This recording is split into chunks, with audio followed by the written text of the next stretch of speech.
Welcome back. After writing many noteworthy books like Spring, Sponge, For God's Sake, Nawab Nudes and Noodles, advertising veteran Ambi Parmeshwaran is launching a new book this week, All the World's a Stage, a personal branding story. The book actually works like a roadmap towards what, why and how of personal brand building. To tell us more, we are joined in by the author himself on the show. Congratulations on yet another book. I have read all your books cover to cover, and this one is much different as compared to the other books. Other books were laced with case studies and examples from the work that you have done over the years, worked on different brands, and those examples were there in the other books. But this one is sort of like a fictional story kind of a thing that you have written. Tell us more about it, and also the title is very interesting, All the World's Stage, which is borrowed from Shakespeare. Yes, so Okay. tell us more about that. So the idea of this book came up during the lockdown, and I got a call a few days later from IIT Madras saying, look, we want to do something for our alumni, can you deliver a talk? So one talk I gave on branding, what is called Branding 101. Second talk I gave on Living the Brand, which is B2B branding. The third talk I gave on building your personal brand.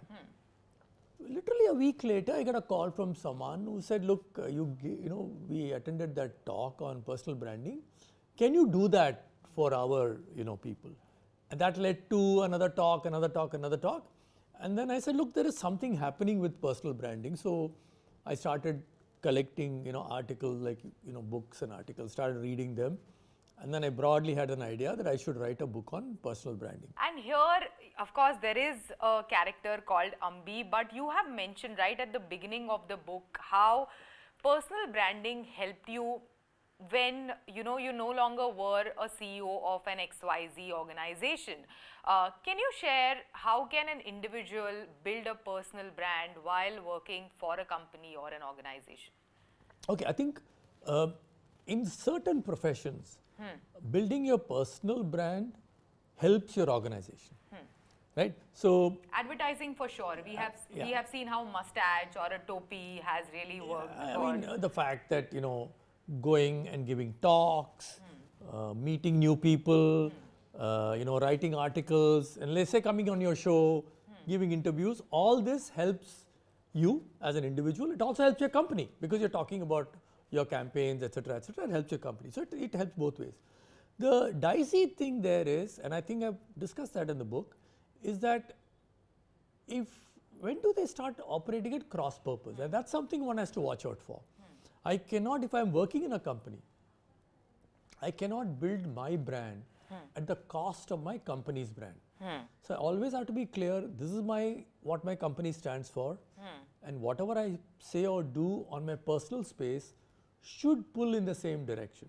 Like for example, if I'm working in a company, I cannot go and write an article which is defamatory about a brand we work on, right? It's not correct, right? So I don't do that. But if you are able to do this, ride this, double header, the two-horse thing, then when you get out of a full-time job, you can then have your horse and ride that horse. It's good to have something in addition to work as a passion, because through that you will meet a lot of interesting people, which may end up helping you in your work as well. Like for example, you are an anchor, you are a television journalist, you're a recognized person, but you also have a second life. You are an athlete, right? You run marathon, you run God knows how many marathons, how many of those mountain climbing stuff you've done. That's your passion. Correct. But through that, you can meet very interesting different people. Yeah. So when you use the term networking, a lot of people say, yeah, networking is very cheapskate, where you go to a party and distribute your visiting card. That's not networking. The real networking is developing a parallel group of people whom you're with, who you're passionately involved with, and therefore you're spending time, effort. It could be like what you're doing. It could be a running group. It could be an NGO. It could be an educational institution you're involved with, or it could be a music circle.